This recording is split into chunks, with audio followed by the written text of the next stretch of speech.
Quisiéramos comenzar hablando acerca de cómo ha estado y qué tal la vida después del fútbol, después de la selecta. Bien, gracias a Dios, bien. Aquí estamos siempre en lo que se puede decir del fútbol.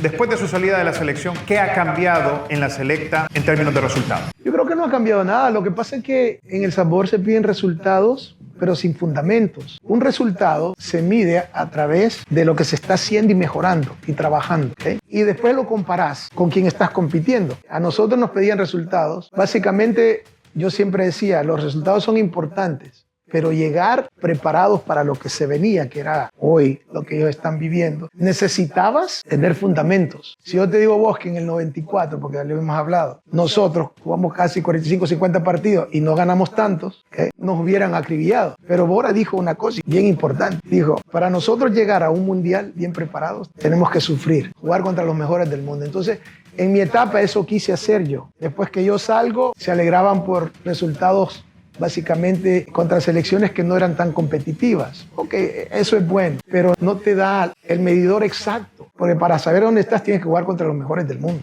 o contra los mejores de tu región. Y eso es lo que a veces ahí en El Salvador no entienden, que creo que cualquier técnico que llegue tiene que vivir con eso, pero tiene que haber un paro a eso en un futuro, porque como decimos en El Salvador, podemos clasificar de chiripa, pero para clasificar cada 4 años tienes que tener un programa bien cementado con gente capacitada. Esa es la realidad. ¿Quién es el principal enemigo de la selección en términos de crecimiento, profesor? Nuestra misma gente en El Salvador. Por lo que yo viví, mucha gente en El Salvador que opina del fútbol tiene muy poca experiencia y conocimiento de lo que es el fútbol internacional. Ahí está el problema, número 1. 2, por causa de lo que ha pasado por tantos años en nuestro país, el fútbol básicamente no es un fútbol profesional. Entonces yo siempre le decía al periodismo allá, está bien, ustedes pueden criticar y todo, pero salgan a ver cómo se prepara el jugador, cómo compite a nivel internacional, cuáles son los clubes donde ellos se preparan, el profesionalismo que ellos tienen. Salgan ustedes, analicen bien, porque no es posible que cualquier técnico que llega, después de un tiempo, empiecen a criticarle que no gana partidos,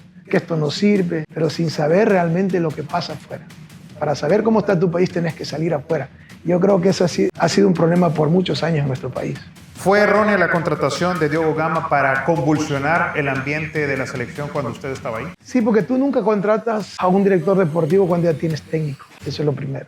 Segundo, quien hace esa contratación fue básicamente la normalizadora que estaba antes, que básicamente son gente con muy poca capacidad futbolística de lo que es saber cómo manejar una federación en lo deportivo. Entonces el error más grande fue el de ellos, contratar a Diogo. Yo no lo conocía, sinceramente, pero el tiempo lo ha dicho, no yo, ¿verdad? Se equivocaron grandemente. Profesor, ¿cómo era la relación de Diogo Gama con los jugadores que militan en el extranjero? ¿Hubo en algún momento algún punto de tensión que fracturó ese puente entre los jugadores de afuera y los jugadores de adentro, o la relación que se tenía con los extranjeros? Siempre ha salido ese tema, ¿no? Yo siempre dije, antes de que llegara Diogo, nosotros pudimos formar un buen grupo, de afuera y de adentro. Ahora, yo siempre dije que los jugadores de afuera se necesitaban por causa de que ellos eran jugadores que tenían mejores prestaciones para preparación en las ligas donde jugaban y todo eso. Y en El Salvador se molestaron por eso. Y empezaron a decir que yo prefería los de acá que los de allá. No, al contrario. Y lo otro que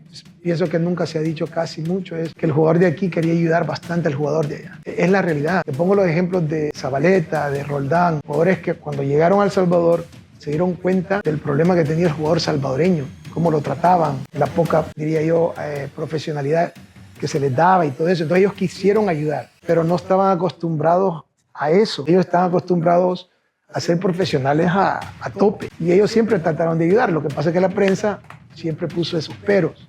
Pero al final esa decisión se toma porque algunos sectores de la prensa pusieron a poner presión a la normalizadora y se equivocan porque al final entra Diogo, parece por un año, hay tantos relajos que él hace, que es lamentablemente, te voy a decir la verdad, porque cuando eres director deportivo de una federación y estás representando un país, tienes que tener básicamente una reputación intacta, afuera y adentro. Y él se equivocó en muchas cosas, pero al final no es él la culpa, sino que la normalizadora. Después traen otro técnico, creo yo, que en realidad yo creo que, por lo que yo sé, él quería estar ahí para saltar a otro lugar. Y así fue, creo que duró ¿cuánto? Menos de 5 meses. ¿Okay? Y nos volvemos a equivocar. Entonces eso te dice que al final cuando las cosas no se hacen correctamente con la gente que debe de estar, vas a fracasar. Hoy está el Bolillo Gómez. Hace unos días me preguntaban qué piensa usted del Bolillo Gómez. Es un técnico que ha tenido bastante experiencia, pero no nos olvidemos, ha tenido a Colombia, ¿okay? Estuvo con Panamá y la otra selección creo que fue Honduras. Ecuador. Y Ecuador, que no le fue bien. Pero entonces comparar esas selecciones, sus programas, los jugadores que tiene y todo, es diferente a lo de hoy. Espero que le apoyen, ¿verdad? No tiene mucho tiempo para trabajar, esa es la realidad. Tiene que meterse a la segunda ronda, pero al final, como hacemos las cosas siempre a la carrera, siempre nos va mal. Entonces, lo bueno, te voy a decir esto, cuando yo estuve ahí, yo hablé con Yamil Bukele. Yo tuve muchas reuniones con él. Yo le decía, mira, Yamil, tenés que involucrarte con el fútbol salvadoreño, porque está totalmente en la calle. Vos puedes ayudar con patrocinadores, con cosas que los jugadores necesitan. Y la normalizadora me decía a mí, no queremos nada con Bukele, porque esto es político, porque es del gobierno y FIFA no permite. Mentira, esa es mentira, porque hoy Indes con Yamil están trabajando con la federación mano a mano. Entonces, ¿qué pasaba? Ahí había un problema en la normalizadora, quizás con el gobierno, porque FIFA, si vos sabés, FIFA trabaja con todos los gobiernos. De lo contrario, no habrían mundiales en países. Lo que FIFA no permite es que un gobierno corra las reglas de FIFA. Pero sí puedes trabajar, dejarlos que te den patrocinadores, que te ayuden en ciertas cosas. Eso es lo que está pasando hoy con la selección. Y ojalá esto no sea nomás por hoy. Ojalá que esto ayude a que nuestro fútbol crezca en El Salvador. ¿Fue el licenciado Humberto Sáenz honesto y transparente con usted? Lamentablemente tengo que decirlo, no. A mí lo que me extrañó tanto fue que él básicamente me hablara a mí y me dijera, mira, no quiero que estés hablando con Indes, con Yamil. Pero después me decía, tengo un problema y este problema es real. Breve te voy a decir, nosotros íbamos para los partidos de Nations, los últimos 2 partidos. Y me habla por teléfono un día y me dice, mire, tengo un problema grandísimo. Y le digo, ¿qué es? Y me dice, no tengo dinero para pagarle a los jugadores los viáticos. Y le digo, ¿por qué? Porque se me venció las credenciales y solo Indes me las puede dar. Y le digo, ¿cómo es posible que ustedes hayan hecho eso? ¿Cómo no sabían cuándo era el tiempo, no? Sí, no, se nos pasó por la cabeza. Así es que dígale a los jugadores que no podemos pagar. Y le dije, no se puede hacer eso. Los jugadores, algunos necesitan esos viáticos, porque algunos no les pagan. No puede hacerles eso. Vengo yo y le digo, usted siempre básicamente no quiere trabajar con Indes. Pero si usted quiere y usted me da permiso, yo puedo hablar con Yamil. Y me decía, hable con él. Después que él me decía que no quería hablar conmigo. Entonces nunca fue honesto, pero cuando necesitaba, sí. Viene yo a hablar con Yamil. Yamil, mira, esto es lo que está pasando. El presidente me habló que hablara contigo.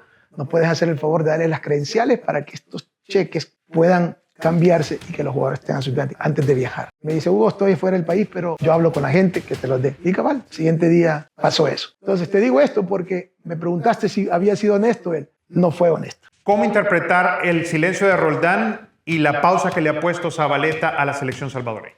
Son 2 casos diferentes. Roldán, básicamente, cuando nosotros le presentamos el programa de lo que era la selección para Qatar, él estaba muy entusiasmado. Después que él llega a la selección pasan muchas cosas que creo que vos te diste cuenta. Por falta de una vez más profesionalismo, en lo administrativo y todo eso. Pero aún así yo insistía con él que nos ayudara y él siempre estuvo dispuesto. Lo que pasó fue que ya en la última etapa empezaron los periodistas, algunos periodistas en El Salvador, a criticarlo, a él, a Roldán, a los que venían de afuera, que porque se les trataba mejor, que no eran tanta la diferencia, que no sentían la camiseta. Y te voy a decir una cosa, yo esto sí lo dije, básicamente, el ejemplo como futbolista y persona de Roldán y Zabaleta, excelente.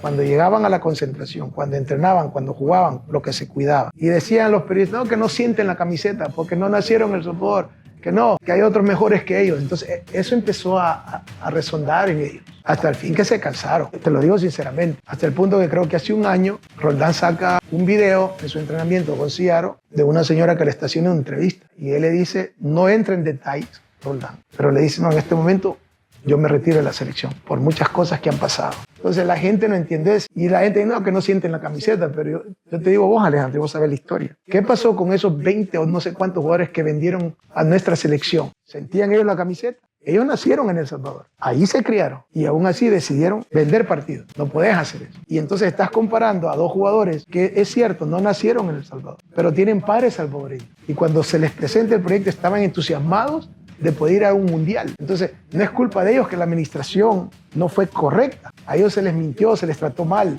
¿Okay? Entonces, hoy veo, lo que más de preguntar, Zabaleta dijo que había una pausa que él iba a tomar. Conociéndolo bien, muy difícil que llegue. Roldán toma esa decisión y dice que se aleja de la selección y quiere darle oportunidad a otro. Pero porque al final ellos se cansaron de tanta crítica negativa, cuando realmente para mí ellos aportaron muchísimo en lo futbolístico, en lo profesional de enseñarle a jugadores cosas que realmente ellos tienen que pelear y pararse por ello. Y hoy, para mí, esos jugadores van a hacer falta en la selección. ¿Okay? Pero tenemos que aprender en El Salvador que hay que ser más educados en tratar a la gente, hay que ser agradecidos. Y parte de algunos sectores de la prensa en El Salvador, que son gente que no tiene mucha capacidad de educación, hizo que estos jugadores se alejaran de la selección. Esa es la realidad. ¿Le causa un poco de incomodidad a la prensa de El Salvador el hecho de imaginar que en algún momento dado la selección de El Salvador pudiera estar conformada por jugadores nacidos aquí en los Estados Unidos de sangre salvadoreña? Fíjate que sí les incomoda. Y te lo puedo decir porque yo lo viví. Yo para el Mundial del 82, cuando cuando El Salvador clasifica a España, yo vivía aquí en Los Ángeles. Un primo mío que fue futbolista profesional conocía a la gente de la federación, les dijo, mire, este muchacho, familiar mío, me gustaría que lo vieran. No, porque no vive. Perfecto. 6 meses después me nacionalizo aquí y soy parte del programa. El Salvador la gente esa que está ahí tiene que cambiar. Y te voy a decir por qué. No me puedes decir a mí que no quieres jugadores de acá, o la base de acá, o jugadores que juegan en el extranjero, cuando en El Salvador nuestros jugadores que nacen ahí no tienen las herramientas para poder ellos ser competitivos internacionalmente. No las tienen, Alejandro. Entonces, ¿qué pasa? Si no las tienes, buscas cómo hacerlo. Si realmente quieren la base de la selección solo salvadoreños, perfecto, búscalo, págale bien. Estamos hablando, aquí el jugador en la MLS, y tú lo sabes, el mínimo hoy de un jugador que tiene 3, 4 años jugando en la liga son $450,000.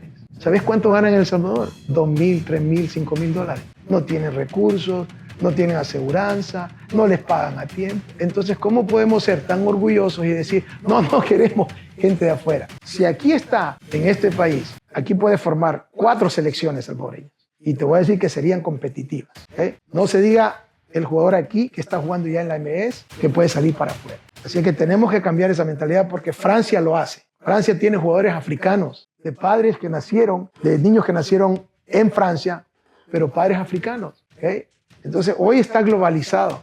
Ya dejémonos de machismo, de que no, si el jugador quiere jugar para un país y es bueno y es de afuera, tráelo. Porque si es mejor el de afuera que el de adentro, agárralo. Pero si queremos ayudar a nuestros jugadores nacionales a crecer y que haya una selección competitiva de El Salvador, entonces dale las herramientas. Que los equipos vengan a ser clubes. Allá los equipos no son clubes.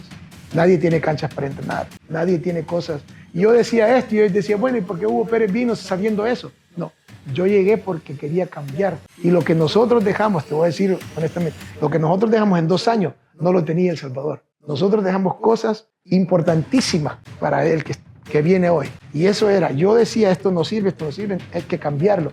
Pero no por crítica, sino que por ayudar. ¿Y qué pasaba? Después que yo decía eso, nosotros ayudábamos. Yo no dije la cancha, por ejemplo, de la fast food que hoy tiene. Yo dije, no sirve esta cancha. Pero nadie ayudaba a arreglarla. Nadie ponía dinero para arreglarla. Y en 2 meses nosotros fuimos con Mauricio Cienfuegos, que era el asistente, a hablar con gente de dinero en El Salvador. Les dijimos, mire, necesitamos que nos arreglen esta cancha. Tal vez nos cuesta $350,000.